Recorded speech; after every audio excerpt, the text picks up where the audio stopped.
Hi, everybody. Welcome to Conversations with Calvin, where I always do a little chronological thing where we're well into December and getting close to Christmas. And there are interviews and there are interviews. This is my monologue, by the way, Scott, my official monologue. And I always say this is my Johnny Carson monologue. And it's so interesting because half the people I interview have no clue who Johnny Carson was. And I have to compose myself because I interview a lot of Gen Zs and I don't expect them to know who. But there are interviews and there are interviews, and this is such a special interview with Scott White, and I got to tell you how it all came about quickly. We have to thank Dr. Gloria Bachman, OBGYN, MD, director of the Women's Health Institute at Rutgers Robert Wood Johnson Medical School. I met Gloria 5 years ago. We're great friends. We work together in the Women's Health Institute. We work on One Health together. And Gloria, actually, she's like my greatest PR person because she's always so. There was a lecture. She spoke. Scott had met her after the lecture. I'm getting my story right. And Gloria said, "You ought to, if you want, I can connect you and Scott White together. There's some commonality." And she sent me an email. I said, "Yeah, sure, great. This is great. I'd love to." And of course, I'm a good journalist. I checked Scott out on LinkedIn, and I go, "Oh, wow, this is great. What I love to interview Scott." The commonality, Rutgers glaring, and of course, he wrote "The Life is Too Short" guy, which I'm just going to quickly hold up, talking about happiness and other elements. And I'm such a big fan of that for so many reasons. And it's so funny because as I'm looking and learning about Scott, composing an email to introduce myself to Scott, I keep looking at his picture. And again and again, I come back and again and again, and then I blow it up. And I said, I know this guy, I know this guy, and I know him from the Rack, which is now Jersey Mike's Arena. And we've been sitting in adjacent sections, I don't know, for 15 years. And I get there really early because I'm crazy. And I always watch him and his wife, sometimes kids coming up the steps. And sometimes we just, wave to each other because it's, we're Rutgers fans and that's what we do. Anyway, that is the essence and the energizer. I said, "Oh, wow, this is going to be such a great interview." So this Johnny Carson monologue is done because here we are. I'm with Scott White, who wrote, again, "The Life is Too Short" guy, strategies to make every day the best day ever. And I could talk for an hour myself on just how important this is, the whole institution of happiness, because the planet needs it. And so I'm done, Scott. I'm so glad you're here. Thank you so much for the invitation. Truly. It's truly wonderful. Yep. So I guess the best way, a little intro, a little bio, and we'll start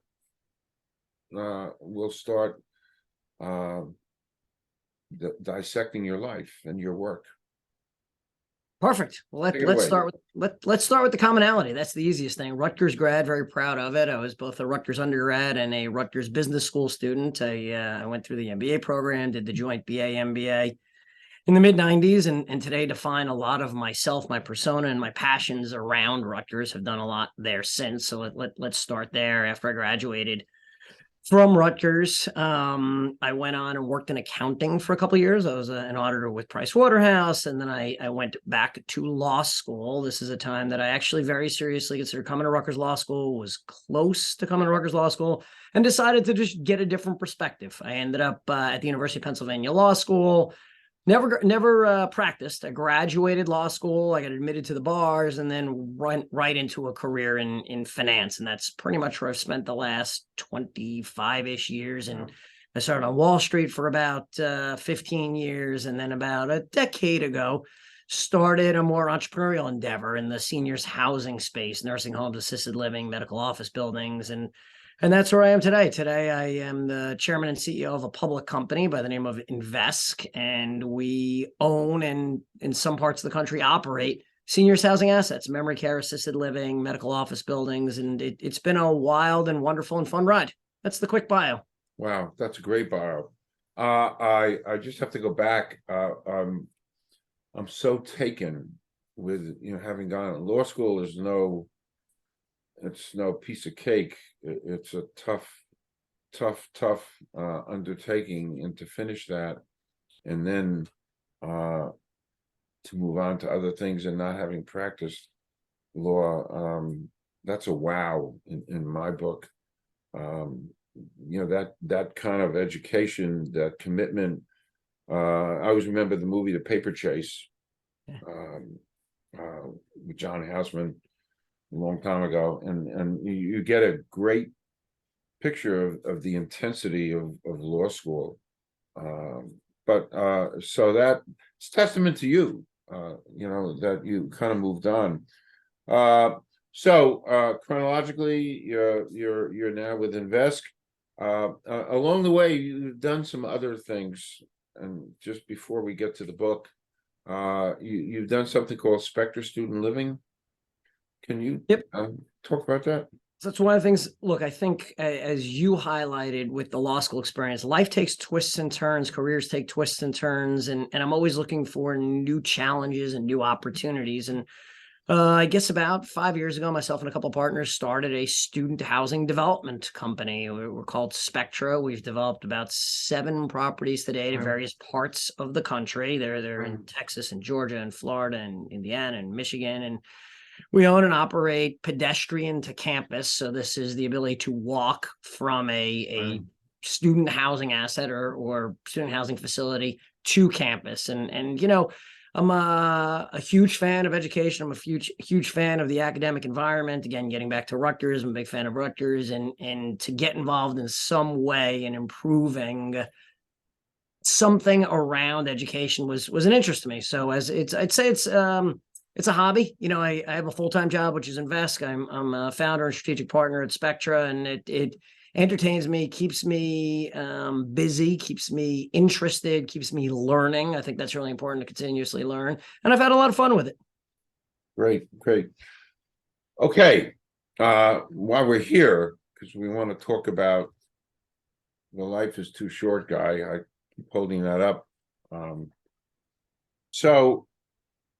I just finished my second novel, and so when and how does an idea, I always like to ask people this, where and how and when the idea for the life is too short guy, how did that come about? Where, how, Sure. And what was your process? This is a loaded question. What was your process to write this? So, as I said before, as it related to Spectre and other things, I'm always looking for a new challenge, something interesting. I think to stay fresh, to stay happy, you got to constantly challenge yourself, set goals, and try to accomplish them. And one of the goals I had set for myself years ago, I'd say a decade or more ago, was someday I'll write a book. And someday was just literally someday. There wasn't a specific timeline. I think at one point it was on my 5-year plan, but it felt like a rolling 5-year plan without making progress on it. And then last year being 2021, early in the year, I'd say January, February, during COVID, I started working with a new executive coach. Again, getting back to my point on education, I think it's important to continuously be improving. And one of the ways I do that is I work with different coaches for different things. And I had met a new coach. His name is Kevin. And Kevin gave me a battery of assessments when we first started to figure out how I tick, how I think, what I want to accomplish, so on and so forth. And in our second meeting, he's like, Scott, you're like Mr. Life is too short guy. Everything has to get done now. Everything is happy, is grateful, is positive. You're the life is too short guy. And I sort of smiled. I'm like, yeah, I think that's true. I'd never really heard it that way, but I agree. And then that night I mentioned it to my wife, and I'm very grateful and truly blessed. I've been with my wife since high school. There's no one that knows me better. That night I mentioned it to her, and she's like, yeah, that makes sense. I definitely can see you as the Mr. Life is too short guy. And maybe that's the concept for the book you've talked about. My initial reaction was like, what is that book going to be about? It was almost like it just didn't click with me. I'm like, yeah, okay, maybe. And you know, she knows me really well. Again, we've been together a long time, and she planted those seeds, and then over the next couple of days, she watered those seeds and fertilized those seeds, and it percolated in my head. And she checked in with me after a couple of days. Hey, did you think about that book? Do you think there's something there? And I'm like, well, you know, on my run this morning, I was thinking about this or that, and I sat down and I wrote out a brief outline. I started outlining a few pages. Again, this was early 2021. And then I think it rolled into the spring, call it March. And again, circling a little bit back to our common theme and our common interest in Rutgers. Basketball is a big thing for me. Love basketball. And I feel like in March, the world shuts down and all I focus on is basketball. Maybe I'll blame it on that, but the book outline sort of paused in the middle of call it March of 2021.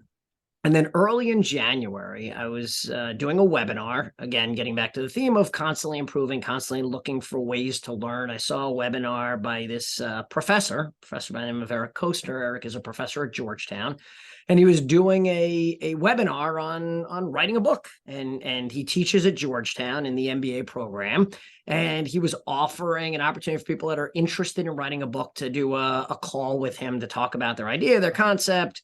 So I'm like, all right, I sign up. I do a 15-minute call. And I remember getting on the call. I'm like, Eric, look, I'm the chairman and CEO of a public company. And I've written a few articles on human resources, culture, building a great team. So, you know, maybe that's my book. And then I got this idea, like this concept, life is too short, guy. Live in the moment, passion, excitement, energy. You only have so many minutes. He's like, that's your book. And I said, Eric, maybe, but I don't know what I would do with it. He's like, you'll figure it out. I could see by your passion, by your energy. When I said, what do you want to do? You started with, well, I could kind of write about culture and human resources, or I could write about life is too short, guy.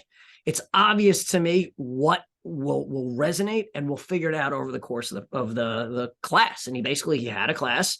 And over the last, I guess, year, I wrote the book. I edited the book. I worked with probably a half dozen or more different editors, copy editor, layout editor, revisions editor, development editor, so on and so forth. And as we now get into late 2022 and early 2023, we're about ready to publish. In early 2023, it'll be out, it'll be published. And I'm so excited. I would say of all the things I've done in the last decade, this is probably my most exciting passion project.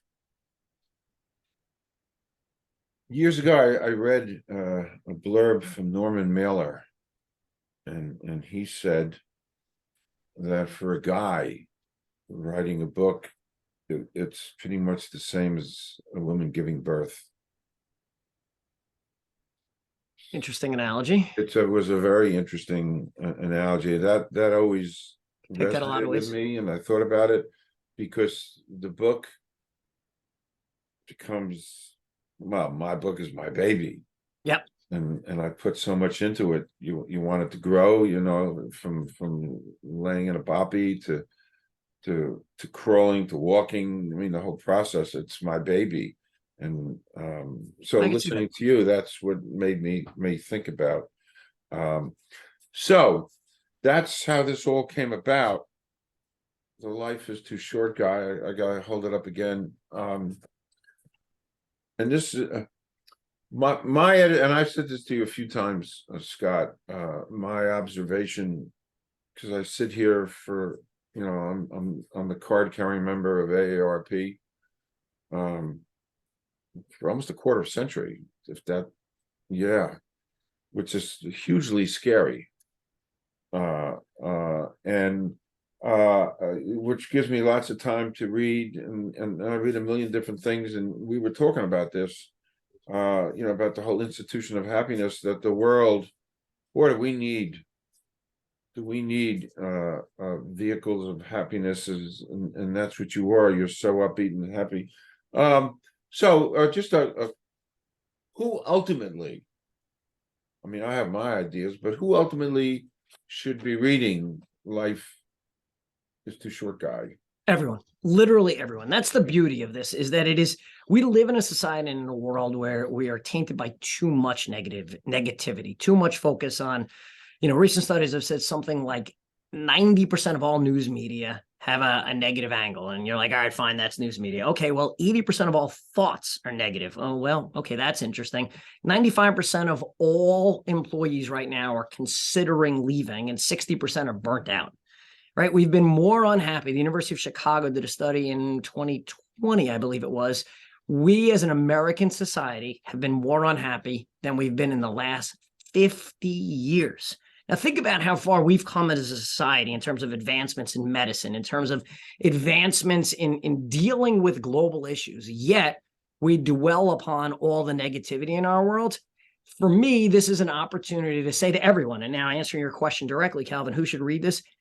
Everyone. So specifically, give me some examples, right? Some examples is every high school kid should be reading this, should be thinking about, I am about to embark on the next phase of my life. What lens do I need? How do I succeed? How do I make every day the best day ever? What about college students? I can't think of anybody more at a malleable point in their lives where you could put thoughts and put ideas and put concepts and give examples to say, you know what? I don't have to wait for that aha moment, that kick in the head, that proverbial sort of setback. I could live my best life ever today. What about that employee, that teammate of yours that's kind of feels like they're stuck? They're going through the motions and it's a job, but I'm not really excited about it. That person should be reading about the book. What about somebody that just gave birth? Your example of giving birth. That person is embarking on a new phase of life. They should be reading the book. What about the person that just retired? Absolutely. Again, a new opportunity to say, am I living my best life today, every day? What about someone that's had a major setback? Because the book, we talk a lot about setbacks. I give a lot of examples, and some are actually tied to some of Rutgers alum that have had to deal with death, that have had to deal with catastrophic injuries, that have had to deal with suicide attempts, that have had to deal with depression, that have had to deal with addictions, right? So anyone, regardless of where they are in their life, I would implore to say, stop today, literally today, as you're listening to this, and reflect on where you are in your life. Is it the best day ever? A lot of people say to me, oh, Scott, how could every day be the best day ever? Is that realistic? And my answer is absolutely, because it's all about perspective. It's all about how you view the world. Today's the best day ever. Like, I'm truly grateful, no kidding, that our paths have crossed. And you didn't even say this in the intro, but as we tie through our history, our paths have probably crossed a half a dozen other times in our lives, yet we never made that connection. So I feel truly blessed and excited to say, wow, finally we connected the dots. And now you're bringing me on this amazing forum for me to spread my message, to tell the world, today's the day to live the best life ever. Today's the day to think about, where am I and where am I going? Everyone could benefit from this. To further substantiate what you're saying, my own personal experience, there's a lot of notions out there about self-help books, and a lot of people say, oh, I'll do it myself. I don't need somebody telling me. And by the way, I subscribe to that for a chunk of my life. I don't need, I'll do it myself. It's funny, I never took tennis lessons. I love tennis. My thought was, well, whoever invented the game of tennis never took a lesson, so why should I? But again, the purpose of my little comment here is to support reading this, because so the whole self-help, my sister, I'm trying to spit this out. My sister, some years ago, when I was in eyewear sales, gave me a book, The Power of Now. And I said, well, I don't really want to read it. I don't need it. She's, go ahead, just read it a little bit. So I read a chapter or two, and I have to tell you, that was transformative in my life, and I live by that to this day. Of the power of now. The only thing that's really relevant in whatever happened yesterday means nothing really, unless you learn from it. And what's going to happen tomorrow is, the day after today, and that doesn't. But what's relevant is now. So, but anyway, my message is to people that when a great, powerful message like that comes along, jump on it, because it works. It works. The system works, and people are there to help. And what's wrong with being happy? What would you say your mission is, Scott?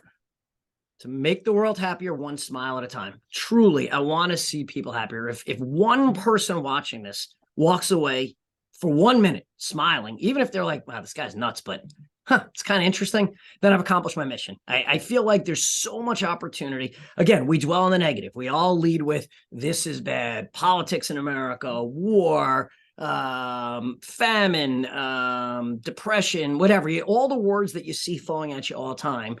I want to have people stop and think like, wow, it's an amazing day. I look out the window right now, it's raining, but that's fantastic because we need rain as part of the natural cycle. And the fact that it's raining makes me less disappointed that I'm not out running or doing something. I'm in here and I have this opportunity. So no matter which way you look, there's a positive angle to it. And I want more and more, I want everyone, quite frankly, I'm somewhat realistic, but I want everyone to wake up with that perspective, to say, you know what, today is the best day of my life. I'm going to give it my best shot and live my best life, no matter what happens. And by the way, we all have setbacks. You'd be crazy to say that every day absolutely is the best day, but I try my best to make it that way. That's great. We're both involved in the world of Rutgers, and Rutgers is inhabited by Gen Zs students. And that's an important thing for me. I taught at Rutgers 3 years ago. I had experienced this wonderful, great joy of teaching.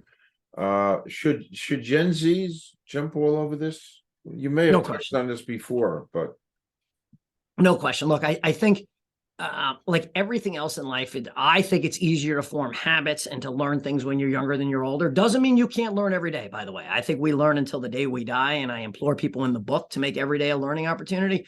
But as you're younger, you have more opportunity ahead to live the life that you want to live, to take the lessons that you learn. So for me, the younger you are, the better to take this message, to think about it. So reading the book is just a piece of the puzzle. It's not about reading the book. It's actually about stepping back and saying, okay, what's my first thought when I wake up in the morning?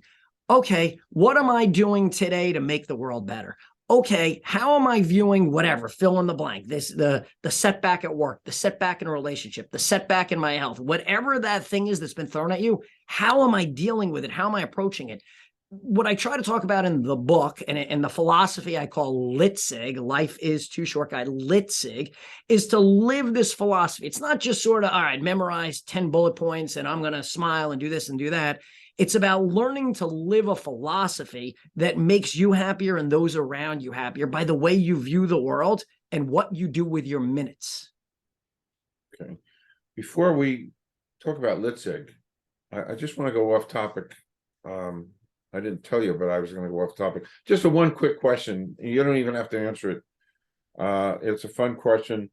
You can, it's a one-word thing, but I like this question. So here goes. Excluding family or friends, somebody living or dead you'd like to spend a day with. You don't have to answer it. Interesting question. It is an interesting question. I've gotten a question like that before, and I'm going to use it. I'm going to use the lens of leadership to answer it. And I look at Ronald Reagan as a great leader. If there's one person I'd like to learn from and one person that I've observed and I think that I'd like to patent some of my own leadership skills off of is Ronald Reagan. So I'll answer that. I don't know if, that's a bit of a, didn't give it a lot of thought. And, if you really only have one person in all of life's history, is that the one? I don't know, but that's the immediate response. Okay. That's great answer. I just watched something about Ronald Reagan. There's not enough written about him, but quite an interesting man, and I agree. And by the way, he was really real. Authentic. No, he was really real. I have anecdotal stories, but anyway, moving along. So, talk about and dissect the Litzig philosophy, the Life is Too Short Guide philosophy. So it's meant to be a holistic approach. Again, I'm gonna go through it fairly quickly, but there's 10 principles associated with it. But I emphasize, and I said this before, it's not about memorizing 10 principles. If I say to you, let's talk about the Litzig philosophy, what's number 7? That's the wrong approach.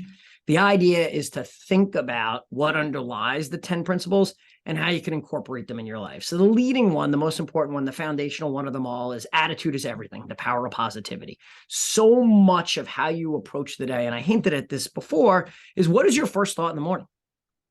Have you ever proactively thought about it? Do you remember what the first thing was you thought about when you opened your eyes this morning? I encourage people to be proactive because you're setting the tone for the day. You could wake up, as many people do, and be like, oh, it's Tuesday and I still have 4 days until the weekend. Or, oh, I got to have lunch with so-and-so and I really don't want to do this, but I'm going through the motions. Or, oh, I got this appointment that I've been kind of dreading. Or you can wake up and be like, wow, it is amazing. I'm laying next to someone I love, maybe not, depending on who you are. I have a roof over my head. I am in a comfortable bed. Today I have the opportunity to be on Calvin's show. Today I have the opportunity to spend some time with my family. And by the way, I'm only about 10 seconds into the day and I'm already fired up and excited. I've set the tone for the day. Attitude is everything, the power of positivity. Related to that, the second principle is choose your attitude and own it. So you have the ability to choose how you approach things. And one of the fascinating things I came across in my research for the book, and I think this is one of the stats, I don't use a lot of stats in the book. The book is a very practical, approachable, readable book. It's not an academic. You're going to walk away with all sorts of empirical evidence. But this data, I think, is really important to me.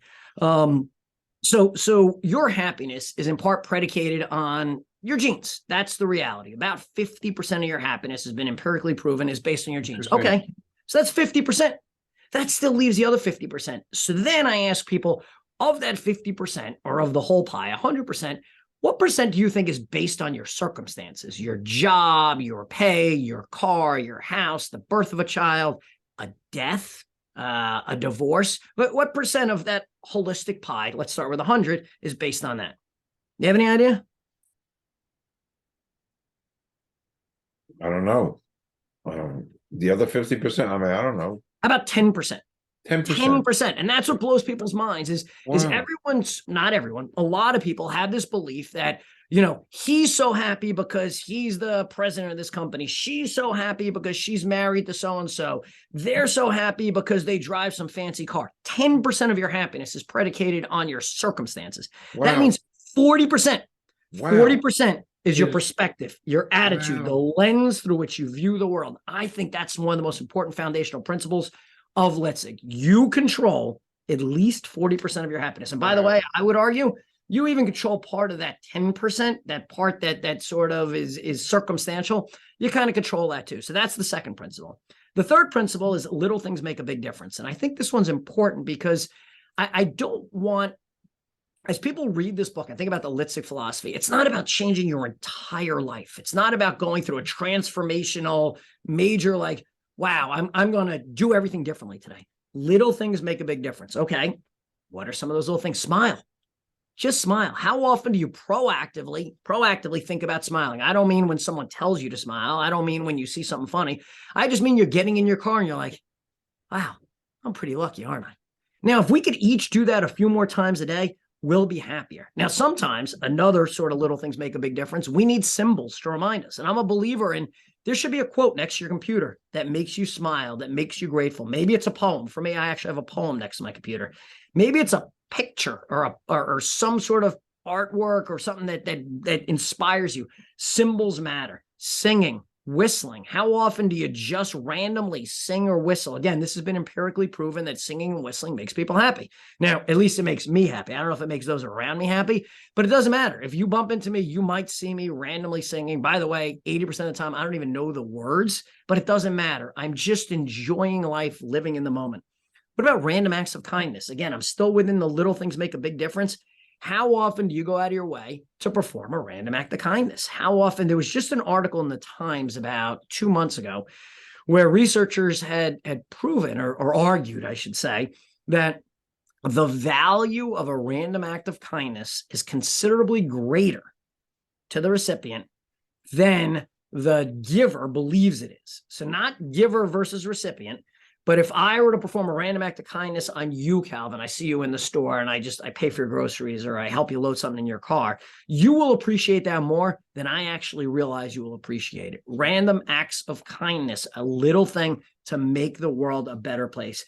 Also within the little things matter, celebrate often, celebrate constantly. It doesn't have to be massive. It doesn't have to be huge. It could be small wins. I will tell you, last year at this time of year, it was December, my family and I went out for dinner, and right before we left, I grabbed my iPad, I put it under my jacket, and when we sat down at dinner, I took the iPad out, I put it on the table. I have 2 teenage daughters that both looked at me like I was insane. What are you doing, Dad? We're in a nice restaurant, an iPad. And what I was doing was I had created a very short presentation, 1 page for each of the family members. So it's myself, my wife, my 2 kids, one page for us as a family, one page for myself, my wife as a couple. And on it, it listed bullet points of all of our accomplishments for the year.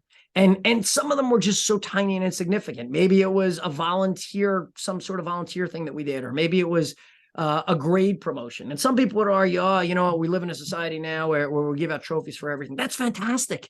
Give out more trophies. It's okay to celebrate life. I understand you need to distinguish people. You need to reward people for performance. I'm not suggesting everyone is a world champion, but we could celebrate the small things every day, and I encourage people to do that. So the first one was attitude is everything. The second one is choose your attitude. The third rule or the third principle is little things make a big difference. The fourth one is funny things are everywhere.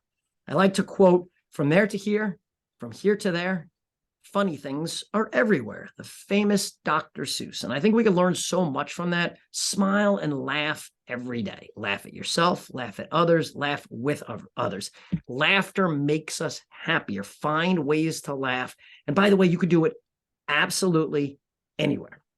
I unfortunately lost my father about 15 years ago. My father passed away, and I was standing at probably one of the lowest points of my entire life. I was standing at his casket. This was the private part before the family comes in. So it's myself, my brother, our spouses, and we're leaning over the coffin saying our goodbyes. And all of a sudden, my phone rings. My phone rings, right? So here you are at the worst point in your life, and humor is probably the lowest thing on your list. And I literally grab my phone. I'm like, hey, Dad, what's up? What are you doing? Can I be helpful? Everyone in the room cracked up. Ridiculous, right? It's such a dumb example. My only point is there's an opportunity everywhere you are to find humor. This is an important principle of Litzig. Fifth one, minutes matter. Minutes are important, and think about how you use your minutes. I don't in any way provide judgment on how you use your minutes. You could use your minutes any way you want. What I encourage people to do is think about them, because I think too often we don't realize where we're spending our minutes and we're not prioritizing our minutes. When you're born, again, making some rough math assumptions with a life expectancy of plus or minus 80. And look, people will live longer and shorter, but plus or minus 80, you have about 42 million minutes in your life. Okay. So with 42 million minutes in your life, just drawing a line in the middle and saying you're a 40-year-old, again, I'm just taking averages, you have 21 million minutes left. Everyone watching this could do their own math and adjust it. Of those 21 million minutes left for a 40-ish-year-old, you're going to sleep about a third of those. So now you're down to 14 million minutes. Of those 14 million minutes, some minutes are going to you're going to be sick, you're going to be injured. They're going to be things, especially in your later years, where you don't have the full faculties to live every minute to the max. So as a 40-year-old, and again, you could adjust and do the math any way you want, you got about 10 million minutes left. It sounds like a lot, but what are you doing with them? I encourage people to think about a mental image. Think about a jug, a barrel. A barrel. For me, it's a wine barrel. For you or your viewers, it could be any kind of barrel. And that barrel has your minutes left. And think about whatever that's going to be. For me, it's little gold coins. And every time you do something, you're reaching into that barrel, you're grabbing out minutes, and you're using them. And my question to everyone listening to this and reading the book, and my encouragement, is think about where those minutes are going. Because again, you may decide, no judgment, I'm going to use these minutes to sit around and do nothing today, because that's what's important to me. And that's fine. That's your choice. What I'm concerned about, and what I think too many people do, is the minutes just fall on the floor and the minutes leak out of the barrel. And all of a sudden they look back after a couple of weeks, months, years, and be like, where did those minutes go? What am I doing with my life? Are you maximizing the value of what you want to do? Minutes matter. That's the fifth one. The sixth principle, which I mentioned before a few times, I think it's pretty important, is learn, learn, learn. Every day is an opportunity to learn. It doesn't have to be something earth-shattering. It doesn't have to be a PhD class. It doesn't even have to be a college class. Look around and find something to learn new every day. There are, Carol Dweck, who's a professor at Stanford, wrote a book called Mindset, and she talks about two distinct mindsets, and I think it's important. There's the fixed mindset and the growth mindset. The fixed mindset, by the way, we all have attributes of both, but some are more than the other. The fixed mindset sort of believes they have all their knowledge. They generally believe that learning or exposing themselves to learning opportunities is a sign of weakness. If I don't already know it, it's probably not worth knowing, or I'm going to fake it and pretend I know it. Whereas the growth mindset, and I would encourage people to go to an extreme growth mindset, say there's so much knowledge in the world, you could constantly be learning. Take every day as an opportunity to learn something new, different, fun, interesting, exciting. It doesn't have to be career specific. I'll give you a great example. Just this year, earlier this year in the winter, I think it was March or April, I find myself sitting in a a conference room with no windows in the middle of absolutely nowhere at a rundown hotel an hour from my house. And the course starts with a gentleman standing at the front saying, I need everyone to shut their phones off, and you'll get two breaks. And during those breaks, I forget, you have an hour or 15 minutes, doesn't really matter. If you're late, you won't be admitted back into the room, and you can call your parents to pick you up. I'm looking around. Here I am, 50 years old. I'm fairly established in my life and my career. I'm shutting off my phone, and I'm going to call my parents to pick me up if I'm late coming back to class. By the way, what was I doing? I decided, just on a lark, I wanted to learn to become a soccer referee. So I took a class and I became a soccer referee. And this year I became a soccer referee. Just a goofy example of every day is an opportunity to learn. Embrace it. Do something with it. That's 6. Number 7, passion. And again, now I'm going to work on the Rutgers theme again. When I interview people, and I interview people for lots of different roles, you know, junior roles, senior roles, board roles, my favorite question to ask people is, what is your passion? And it's amazing to me how many people look at me and say, what do you mean? And to me, that's the first telltale sign, is that if you can't hit it like my passion is, you don't know what your passion is. And we all have passions. We need to embrace those passions, go all in on the passions. I don't ask, what's your hobby? I don't ask, what do you like to do for fun? Because that's sort of a mediocre response. I want to see people that get energized about something. Again, no judgment. You choose what you're going to be passionate about. I'm wildly passionate about Rutgers sports. Making that connection again, I think back to, you were there, I know, but not all your viewers were, sort of the 1990s, where I'm standing in November at Rutgers Stadium, where the team is 0-9. It's freezing out. There's maybe 8,000 people there, including security, the team, the cheerleaders, the band, and I'm still fired up yelling, "This is Are You There, baby?" You know what? It sounds like a crazy example, but whatever it is, and by the way, your passions change over time. Find something that really energizes you, something you can embrace and get excited about. For me, by the way, right now, it's this book. Like, this is my passion. I love talking about it. I want to get out and talk about it.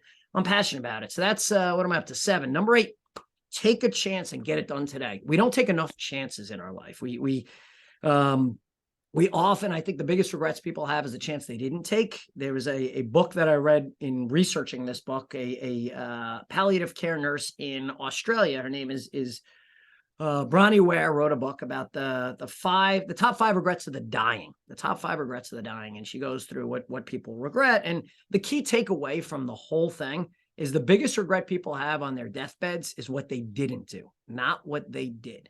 So I encourage people, as they listen to this and they think about this, take that chance. We get too caught up in excuses.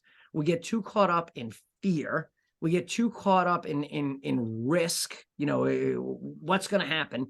You know what? We usually overestimate what the risk is, and we get more fearful, and we don't take that chance. And then we often, look, to me, to a certain degree, it's the book. I talked about the book for probably a decade. You know what? It's time to stop. And I remember along the way, I was like, well, I don't know what I'm going to write about. I don't know who's going to care about the book. I don't know if I could write a book. Stop, write the damn book. And I did. And I'm so grateful. It's one of the greatest things I've done in the last decade. I'm so excited about it. Take a chance, get it done today. All right, we're in the home stretch here. Number 9, you can't make it alone.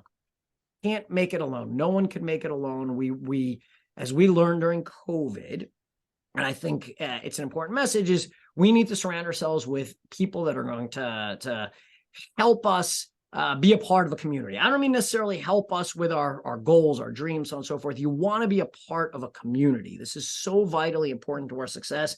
One of the things I talk about in the book, which was a truly fascinating study, the longest running study today on what makes a good life started at Harvard in the 1940s.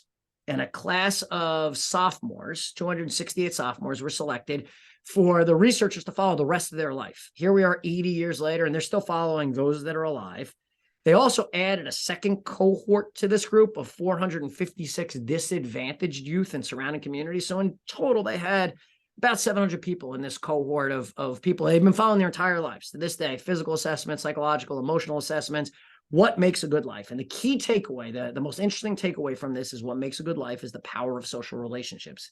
And the one stat that I remember more than anything, especially for a guy that's approaching the age of 50, is that those that rated the strength of their social relationships the strongest at age 50 were the happiest, physically and mentally healthiest at age 80. So at 50, if you knew you had strong social relationships that you could tie to, that meant a lot to you, that translated into greater happiness and health, both physically and psychologically, at age 80. Number 10, the last one, live today. Don't wait for tomorrow. Make today the day that you're going to do what you're going to do. Now, this ties a little bit to take a chance to get it done.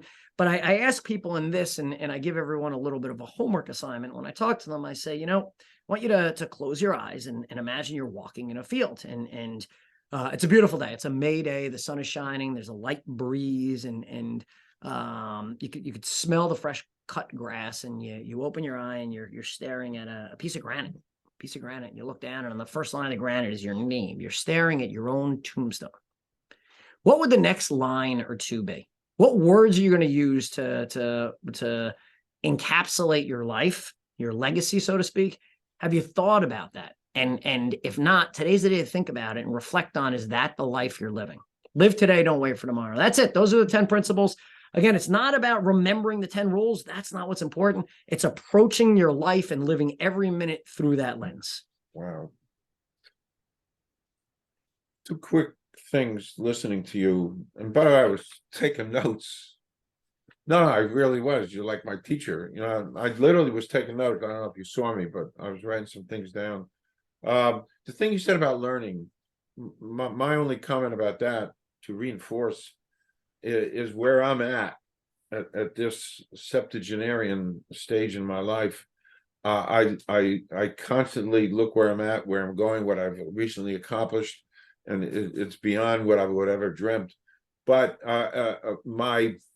you said learn, and learn something every day. One day you wake up, like where I'm at now, and I'm almost at the point where I can use, and I do use, all these things that I've learned.